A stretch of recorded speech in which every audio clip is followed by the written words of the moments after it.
Hola, ¿qué tal? Bienvenidos a un programa más de SFLAC. Hoy día contamos con la grata presencia de la doctora Adi Ramírez, que ella se dedica al área de laboratorio clínico igual que yo hace muchos años. Y hoy día vamos a hablar de una de las que sé son sus pasiones, que es la citología. Bienvenida, Adi. ¿Qué tal, Miguelito? Mucho gusto volver a Sí, verte. igual, después de mucho tiempo, un gusto volver a verlos. Sí. Adi, para comenzar el tema, ¿qué nos puedes decir o cómo podemos denominar o qué es una citología?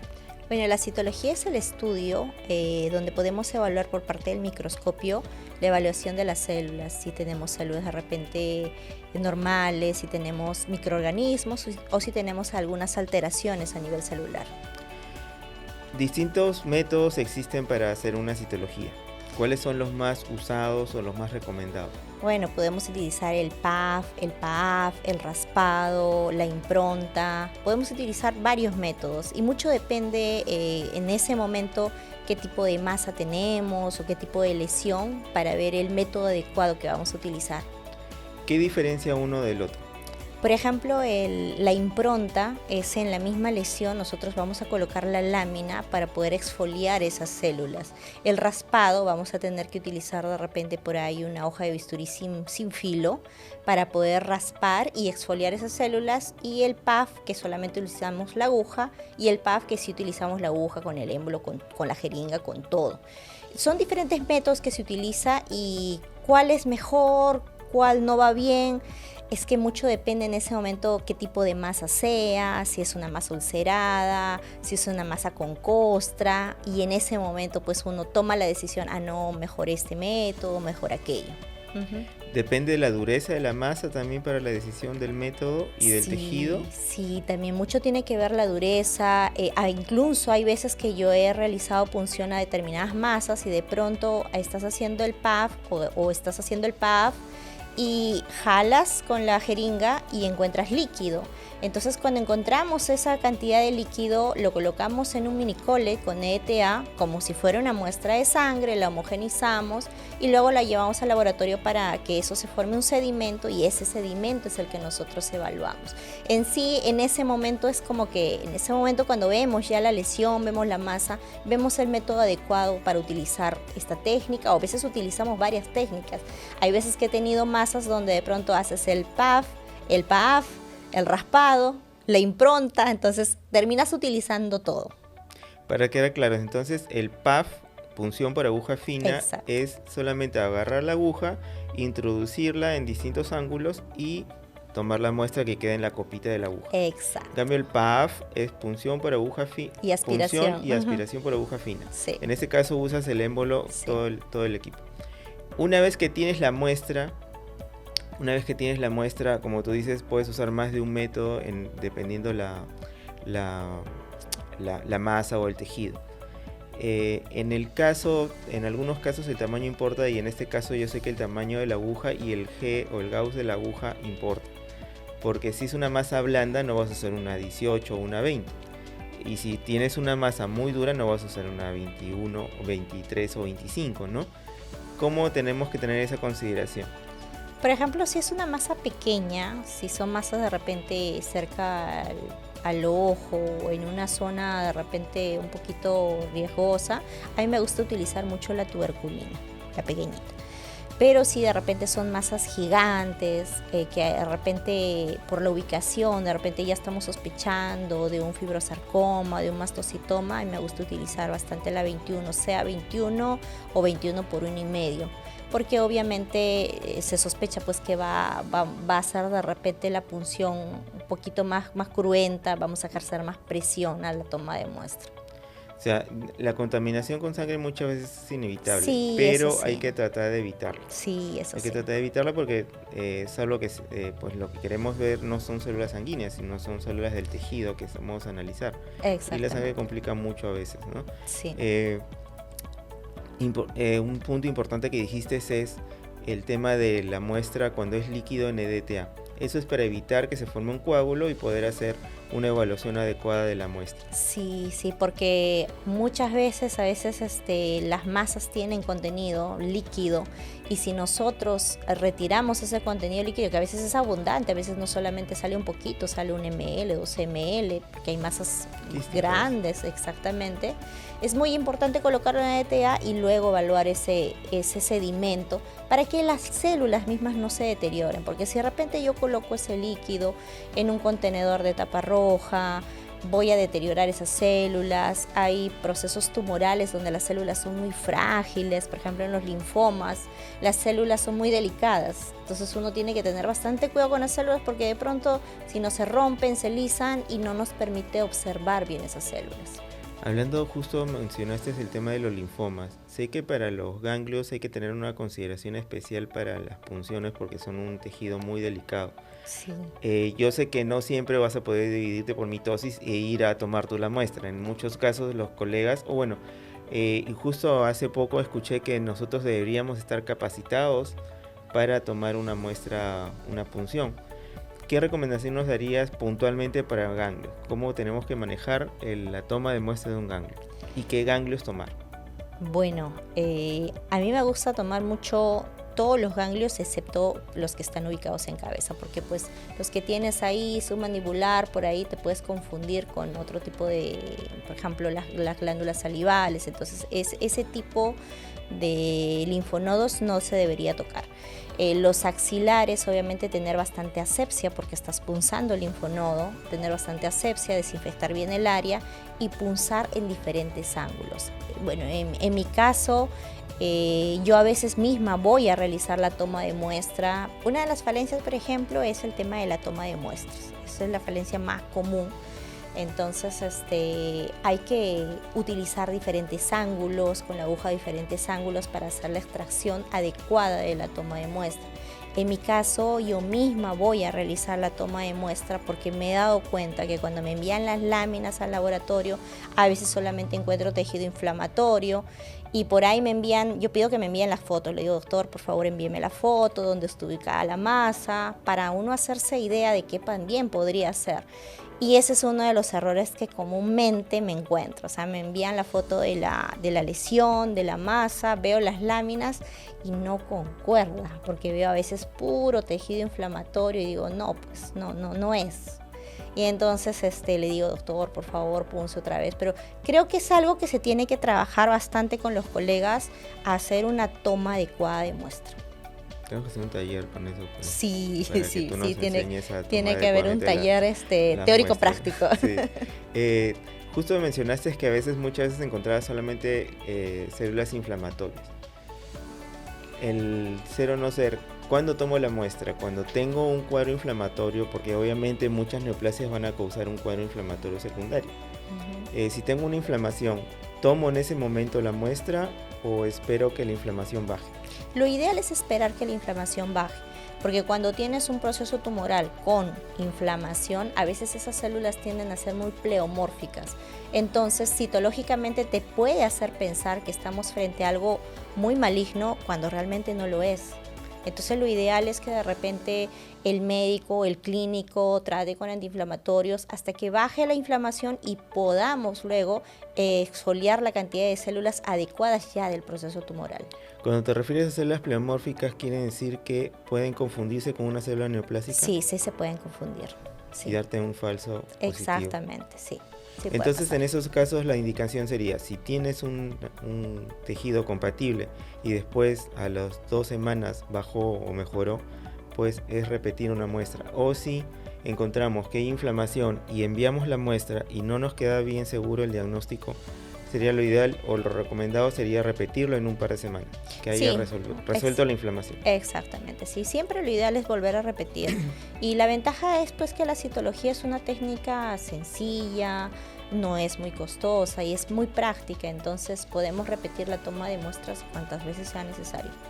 El domingo pasado escuché de un colega pues las ventajas de uno son las deficiencias de la otra. Refiriéndose a las histopatologías, pero como tú dices, pues es un método barato, rápido, que nos va a permitir cierta aproximación al diagnóstico. Claro. Y en algunos casos el diagnóstico definitivo, ¿no? Sí. Linfomas, mastocitomas, TBT, ¿algún otro que me escape? ¿O esos son los puntuales que con una simple citología, uno simple, o sea, me refiero simple por el método, podremos llegar a un diagnóstico certero? Sí, sobre todo el tema de los TBT. Creo que el TBT, creo que es más, ya creo que no envían para histopatología. Sí, ya lo ven, ¿no? Sí, es bastante evidente con un diagnóstico citopatológico ver las células de TBT. Uh-huh. Podemos hacer una distinción en la lámina o en la citología entre una inflamación crónica y una inflamación aguda. Claro, por ejemplo, si tenemos una inflamación aguda, vamos a encontrar bastantes neutrófilos, por ahí de repente encontramos microorganismos, encontramos bacterias, encontramos a los pobres neutrófilos degenerados, rotos, como si fuera una guerra, ¿no? Y vas y están todos los soldados destrozados.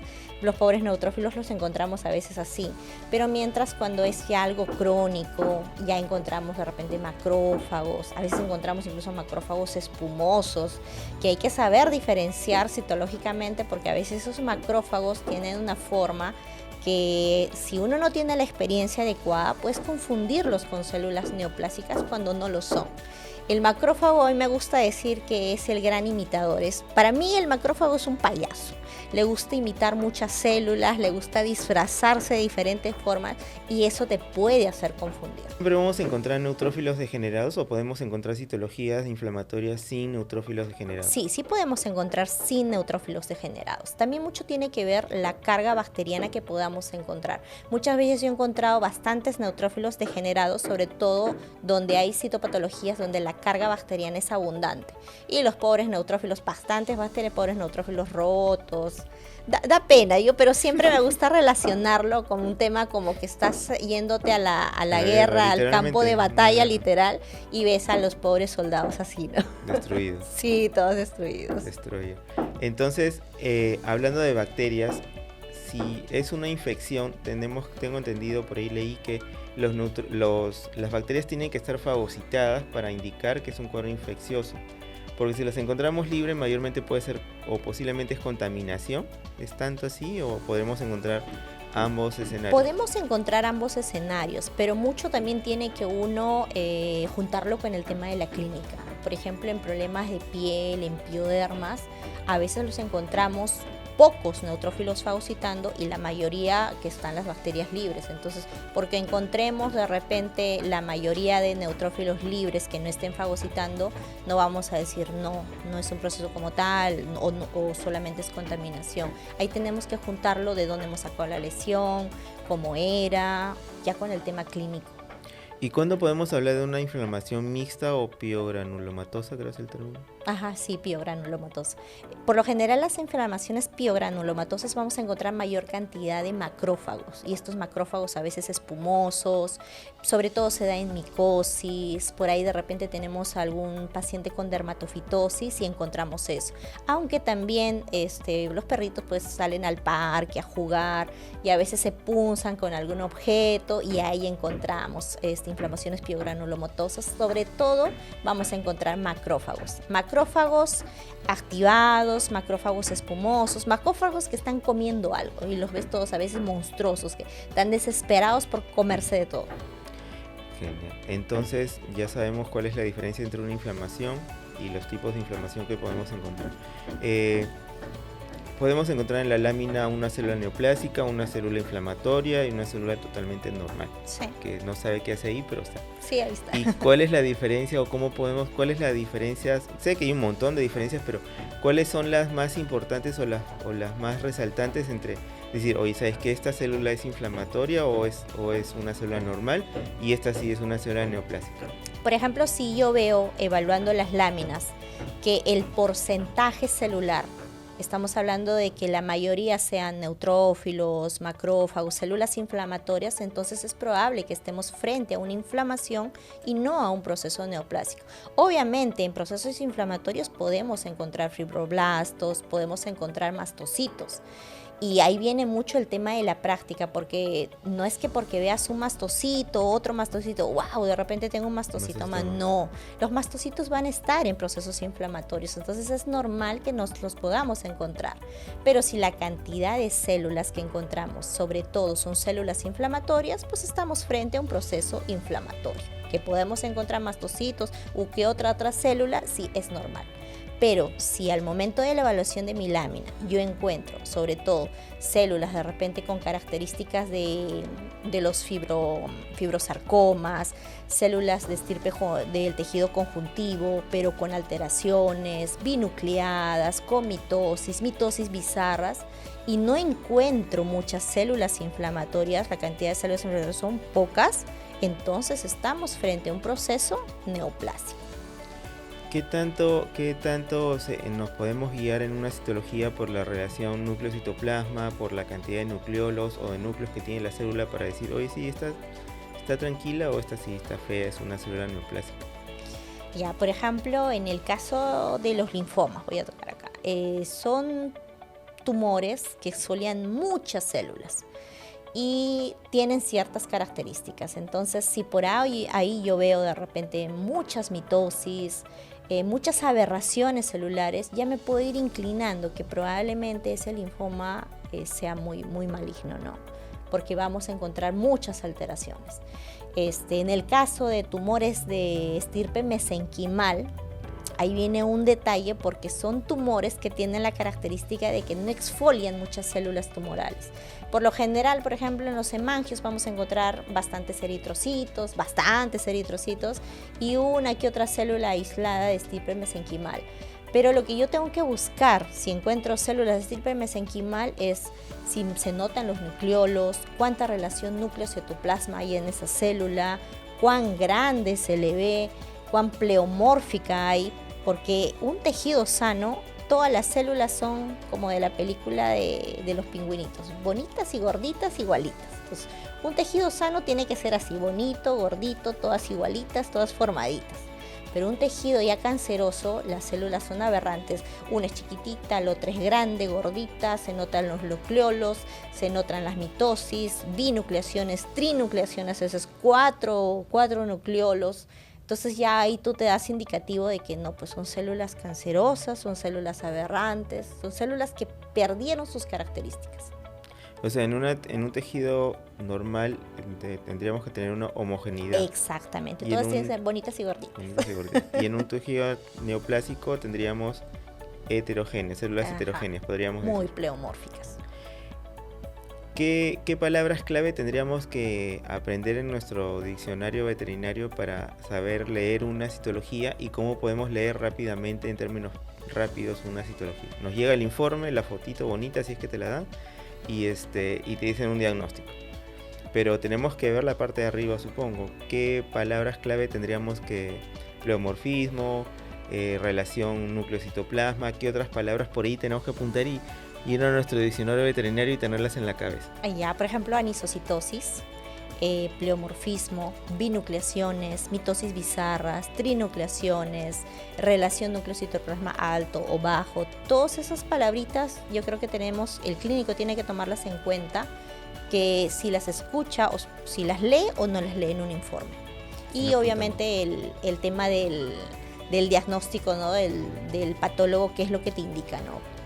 Cuál es lo sugerente o la neoplasia que he encontrado. Uh-huh. Tengo un microscopio en la clínica, bueno, todos tenemos, hoy está tirando polvo, ni siquiera lo hemos sacado de la caja. Sí. Y bueno, ya después de escuchar a Adi, ¿sabes qué? Voy a sacar mi microscopio.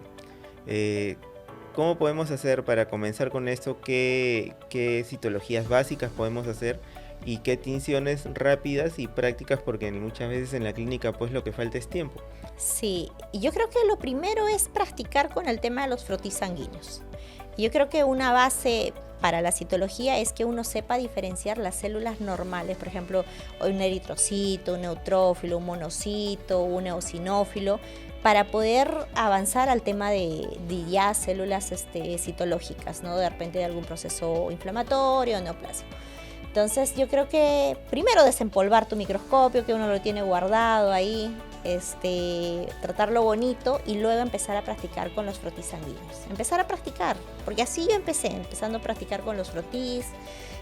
Sabrás pues que en la universidad a veces somos 40 para 3, 4 Sí. microscopios, ahí por ahí nos estamos peleando por el microscopio, entonces en el clínico, si tiene un microscopio, empezar a practicar con los frotis, por ahí hacer citologías vaginales, de repente alguna lesión de piel y empezar a hacer prácticas, ¿no? Practicar, porque todo esto aprendes más mientras lees más y practicas más, porque si lees bastante y no lo practicas, Se no. te va, se te olvida. Se te olvida. ¿Y alguna tinción, sin decir marcas ni nombres, algún tipo de tinción que podamos... El Color Fast. El Fast? Color Fast, la tinción T15, que también es bastante conocida. Tinción rápida. Es la más práctica. Obviamente ya en el tema laboratorial se trabaja pues con RAI, se trabaja en Yensa, Papa Nicolau, T15. Es más, yo a veces hago como que mis cócteles, digo, ¿no? Porque de pronto pinto con RAI, esa lámina. Luego la someto a T15 y luego la someto a Yensa. Entonces depende mucho de lo que quiero buscar también, o la foto adecuada para el informe, ¿no? O a veces se queda solo con RAI, o a veces solo se queda con T15, por ahí de repente uno quiere ser tinción Papa Nicolau. Entonces ahí uno como que vas jugando, ¿no? Porque en sí el tema laboratorial y de tinciones es un poco como la cocina, ¿no? Vas probando a ver este ingrediente cómo me va, esta cantidad, así. Sí, dependiendo igual, tienes que ir jugando, como tú dices, con las tinciones. Tenemos que guiarnos por las indicaciones del fabricante, pero ir probando los tiempos también es importante, porque te puedes ir tal, pero justo en esta receta pues no, a ti no te funcionó por N cosas y tienes que ir probando pues el tiempo que le das de coloración a cada colorante. Y o a cada también tinción. del fabricante, porque a mí me ha pasado mucho con el RAI. La verdad que yo he renegado bastante con el RAI, a pesar de repente otros colegas me dicen, no, pero si el RAI es facilísimo. Lo que pasa es que viene, digamos, una nueva tinción y te dicen tal y tal tiempo. Tú lo pruebas y no pintó nada. Y vas a ir probando. Cada tinción nueva que compres, vas a ir probando. A ver, me funciona de repente 2 minutos, 2 minutos, 3 minutos, 2 minutos. Es ir probando. Igual con el T15. Hay de repente láminas que uno ha hecho. Por ejemplo, un TBT, de repente hay 5 segundos en cada una de las diluciones. O de repente otro tipo de tumor que es foliado, no le pongo 7 segundos o no le pongo 3 segundos. Es decir, uno va probando. Vas probando con cuál tiempo te funciona mejor de acuerdo a la lesión o al proceso tumoral, neoplásico, inflamatorio que estás sospechando que tienes en esa lámina. Mencionaste el tema de las citologías sanguíneas, pues hemoparásitos. ¿De dónde y cómo? Para buscarlos. Hemoparásitos. Yo soy medio retractor de ese método porque no sé que tiene baja sensibilidad.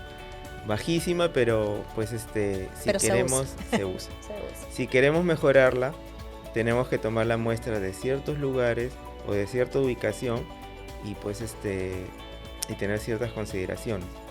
¿Alguna recomendación? Mira, realmente la cantidad de mórulas de reliquia que yo he encontrado ha sido bajo. Pero sí me ha pasado que tengo una amiga que tiene su laboratorio en Chiclayo, una amiga muy conocida que tú la conoces, la doctora Cintia. Saludos a la doctora Cintia. Ajá, y ella encuentra, pero parece que allá es más fácil encontrarla, porque yo también he estado ahí y decía, uy, acá a cada rato, como el pan de cada día, exactamente, ¿por qué tú y yo no? Pero sí, allá era más fácil encontrarlos, incluso encontraba bastante babesia, y la babesia pues se ve clarísimo, y es igual, como el pan de cada día, uno lo ve facilísimo. En cambio, allá donde yo estoy, pucha, para encontrarlas, no, es difícil, batallamos bastante a veces. A veces el colega me dice, doctora, busque si hay una mórula de reliquia, algún hemoparásito, lo buscamos, no lo encontramos y hay que resaltar que el que no lo encontremos no quiere decir que no tenga la enfermedad. Lo más probable es que sí la tenga, pero que pues encontrar ese hemoparásito no es tan sencillo. No es tan sencillo. Por lo general yo prefiero que de repente utilicen un SNAP 4DX de AIDS, no debo promocionar, pero es que sí, la sensibilidad que tienen esos test es mucho mejor que buscar la mórula. Es muy difícil, a lo menos para mí es difícil encontrarla en el lugar donde yo estoy. Pero sí he visto que hay otros colegas de otras zonas, les es más fácil encontrarlo, de repente será pues por la carga microbiana que hay, la prevalencia de esa enfermedad. Pero irónicamente bueno, los dos estamos en la costa, uno más al norte que el otro, pero es una zona endémica de la patología, ¿no? Interesante Ahí ese faltan comentario. trabajos de investigación. Sí, sería un buen trabajo. De los chicos de la universidad, si nos están escuchando, sí. Ahí tienen bastante trabajo para sí, hacer. Definitivamente. Para el tema de micoplasma, si tú tomas por poner un ejemplo, si tú tomas una muestra en EDTA, ese bicho nunca lo vas a encontrar, porque ya se desprendió de la membrana. Sí, Tiene que ser de sangre capilar, tomada de la uña o de la oreja. ¿Tú recomiendas alguna en particular o de las dos? De las dos va bien. Personalmente me gusta de la uña. Sí, no sé por qué, me gusta cortar la uña de más. Yo no, me da pena, la verdad. Sí, da pena, pero no sé, me gusta trabajar más con el tema de la uña. Bueno, es una muestra más generosa, definitivamente, sí, ¿no? Ajá. Sí, es una muestra más generosa, sí es verdad. Y aparte, pues, tú sabes que si estamos buscando micoplasma en felinos, el gato, pues, es un animalito que así nomás no le gusta que lo toquen, que le hagan muchas cosas, es muy complicado. Entonces, me es más práctico para mí, a mi experiencia, hacer corte de uña, recolectar esa muestra en un portaobjeto y al toque hacer el barrido. Y obviamente, pues, no tiene que estar con ETA, que llegue lo más rápido al laboratorio y hacer la tinción, y sí se les puede observar. Y esta igual para cualquier hemoparásito, la tinción 15. Sí, yo lo pinto con T15. Ajá, sí. Genial. El otro tema también, el otro pedo con la citología son el transporte. Muchas veces tenemos horas largas de trabajo y estamos pensando que 2 láminas son dos rebanadas de pan Bimbo y las pegamos las dos como un sándwich. Y creemos que la citología es la jamonada. ¿Cómo debemos transportar o proteger? Porque yo entiendo que uno tiene miedo que pues se pueda contaminar, contaminar con polvo o algún agente externo la lámina. ¿Cómo tenemos que proteger la lámina o cómo podemos hacer para que no sigan usando sándwich de láminas y no separen esas? ¿Qué es lo que tú aconsejas a tus? Me ha llegado hamburguesas de láminas, por ahí 4 o 5 así, hamburguesas gigantes, sí. Bueno, a raíz de esas cosas que me ha pasado, yo le pido a los colegas que me las envíen en un transportador. Es decir, hay unos transportadores que venden donde uno puede colocar en promedio 30 láminas y ahí prefiero que me las envíen, porque a veces cuando yo les digo, colócale de repente un separador, que hagan como que unos tubitos de papel, no lo hacen a veces adecuado, igual terminan un sanguchón ahí. Entonces, es un inconveniente que a mí me ha pasado y a partir de eso yo le digo, no, les muestro la foto del transportador que se consiga, ¿no? A veces vemos la manera de cómo entregarles el transportador y ahí nos envían las láminas. Es más fácil, para mí es más fácil. Una que me pareció genial que me llegó la semana pasada, no recuerdo de quién, pero si en algún momento nos ve o nos escucha, fue una genialidad, me pareció. Usaron tres bolitas de plastilina y las pegaron en cada punta de la lámina y le pusieron la otra encima. Oh, genial. Genial, literalmente es una genialidad. Y hasta ahorita tengo las plastilinas ahí. Son 4 bolitas de algo tan simple como tener un poquito de plastilina y ponerle una encima de otra. Me pareció genial, porque con eso tienes la separación, evitas que se choquen las láminas. Y pues por ahí si hubo una presión no tienes que estar perdiendo el tiempo haciendo rollitos esos rollitos, sí. O que te las envuelvan pues con 20.000 metros de cinta adhesiva de papel. Sí. Creo que me pareció una genialidad lo de la plastilina, muy ingeniosa del doctor o doctora que lo había hecho. Me pareció una genialidad porque es muy práctico. En 30 segundos y ya tenías tu y económico, ¿no? Bueno, la plastilina, si no tienes hijos, te compras ese dato. Sí, es 4 bolitas de plastilina amarilla, me pareció una genialidad. Y ahí tengo todavía, porque me mandaron un montón de láminas, tengo como 12 bolitas de plastilina, les he guardado para que no se me olvide que cuando me pregunten cómo transportarlas, las envíen con plastilina, súper práctico y económico. Y con eso ya te olvidas temas de estar haciendo rollitos y demás, ¿no? Que a veces es complicado. Sí, sí es complicado esos rollitos, aparte que te quitan tiempo, por Sí. ahí se te peguen el guante, es fastidioso, pero eso de la plastilina no lo sabía, muy buena idea de la Sí, doctora o genial, doctor, doctor, quien una haya sido que lo genialidad. inventó. Voy a buscar de quién es y voy a nombrarle su nombre, porque Sí, es hay una que genialidad. la estrellita ahí, Sí. porque sí, Sí, una nos ayudaría genialidad, bastante. sí, definitivamente. El otro tema es, muchas veces los colegas toman las muestras y a veces pues lo toman en un feriado, un domingo, o pues o en la noche y se preocupan que la muestra no se va a conservar. Yo he leído y escuchado que pues las muestras en desecación pueden conservarse 24 o 48 horas sin ningún problema, sin ningún tipo de tinción. Sí, sí, puedes tenerla siempre y cuando no la coloquen en la refri, porque sí me ha Se pasado, humedece. doctora, le he guardado en la refri, ¿está bien? Yo, No. no.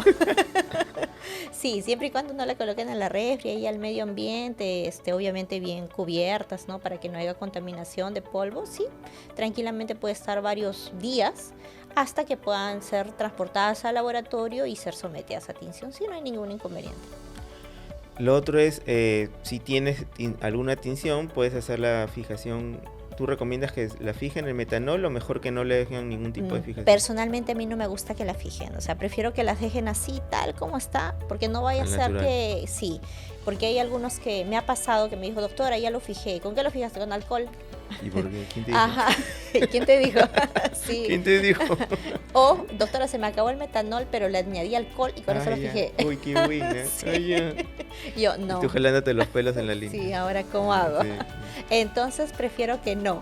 Desde ese momento digo, mejor no lo fijes, no le hagas absolutamente nada, solo las dejas ahí bonitas y luego ya, para que las envíen. Muchos se preguntarán en la refri, bueno, si la pongo en la refri va a conservarse porque no se va a degradar las células, pero va a ser un ambiente húmedo y lo que tú no quieres es humedad en la muestra, lo que tú quieres es una desecación natural de la muestra. Exacto, sí. Genial. Creo que, bueno, quedan muchas preguntas, pero una recomendación para los colegas, una recomendación final. Para los que quieren empezar a aprender y si les gusta el tema de las citopatologías, puncen todo lo que puedan, porque realmente como anécdota, ¿no? Mi esposo sabe que me gusta punzar todo y me dice, a mí me da miedo cuando duermo, me dice, porque pienso que ya me punzaste todo. Ya, acupuntura. Sí, a mí me gusta punzar todo y hay que punzar todo porque de esa manera aprendes. Exacto. Podemos punzar vaso, hígado, Yo creo que aquí ecoguiado. no se puede Sí, punzar. sí. Todo se puede hacer estudio citopatológico. Sí, definitivamente. Muchas veces no lo hacemos, pero un ejemplo, tienes una anemia muy fuerte o estás sospechando de una anemia plástica o una leucemia, tenemos que hacer un extendido de médula. Sí. Que a veces no es tan complicado, le tenemos miedo. Yo la verdad es que nunca he hecho uno, pero tengo un amigo, un colega que se ha vuelto experto haciendo láminas porque me han mandado más de una lámina y con eso ha podido diagnosticar leucemias o anemias aplásicas incluso para buscar mórulas o demás, pues es un sitio mucho más práctico. Si se metió el bicho ahí, lo vas a encontrar con mayor probabilidad de encontrarlo, ¿no? Así que en el vaso también, si haces una punción de vaso y quieres buscar médula, aumenta un poco la sensibilidad, la poca sensibilidad que tiene. Sé que si la tomas de un órgano hematopoyético como el vaso, va a aumentar mucho la sensibilidad de la prueba. El tema es que teníamos que tener un ecógrafo, pero bueno, muchos ya tienen un ecógrafo en el consultorio. Ahora tenemos pues muchos colegas que se dedican a ecografía, que incluso van al consultorio, así que no es pretexto. O incluso si lo derivas, puedes ya, si estás sospechando de alguna neoplasia, una hemangiosarcoma o un tumor interno a nivel cavitario, pues ponerle en la orden, ¿no? Ponerle en la orden, mandarle un par de jeringas y decirle que punce, ¿no? Que punce y nos mande las láminas. Antes que me olvide también un punto importante, ¿cómo tenemos que preparar la zona? Para antes de hacer la punción? Obviamente si vamos a hacer punción de algún órgano interno, pues tiene que haber una asepsia más marcada, ¿no? Pero si de repente tenemos una masa en piel, rasurar el área, porque pues es incómodo, imagínate un golden con una masa, Complicado. Cantidad de pelo, un pastor difícil. alemán, complicado. Entonces hay que rasurar esa área, hay que desinfectar esa área y luego realizar la punción. Siempre se tiene que desinfectar, sí. ¿Alcohol, yodo o solamente alcohol? A mí me gusta utilizar alcohol, solo alcohol. El yodo puede dañar la salud. No dañar, pero me puede generar ciertas tinciones inadecuadas, por ahí encontrar cosas que no quiero. Y otra cosa también es otro detalle importante, es si van a hacer una punción ecoguiada, hay que tener bastante cuidado con el gel, porque sí me tiende a arruinar las láminas, ¿no? Entonces que sea con alcohol. Simplemente alcohol. A mí me fijar gusta con alcohol, exactamente. cuando sea ecoguiada tampoco usar de preferencia el gel, solamente alcohol. El alcohol. Ok, genial. Bueno, Adi, ha sido un gusto poder conversar contigo. Esperemos que sea la primera, pero no la última, así Claro. que comprometerte a una segunda o tercera o las que sean necesarias, pues con este tema y hay que ver de poder hacer un taller teórico práctico sobre eso, porque sí, los colegas tenemos que aprender más sobre eso porque es de todos los días. Cada vez nuestros pacientes no quiere decir que en un paciente joven no pueda haber una neoplasia, pero definitivamente mayor probabilidad de encontrar pues una neoplasia, un quiste, una masa, algo que tengamos que punzar es un paciente de mediana o edad adulta. Y cada vez nuestros pacientes viven más, sea perro o gato, viven más, así que tienen mayor probabilidad de tener neoplasias o alguna alteración.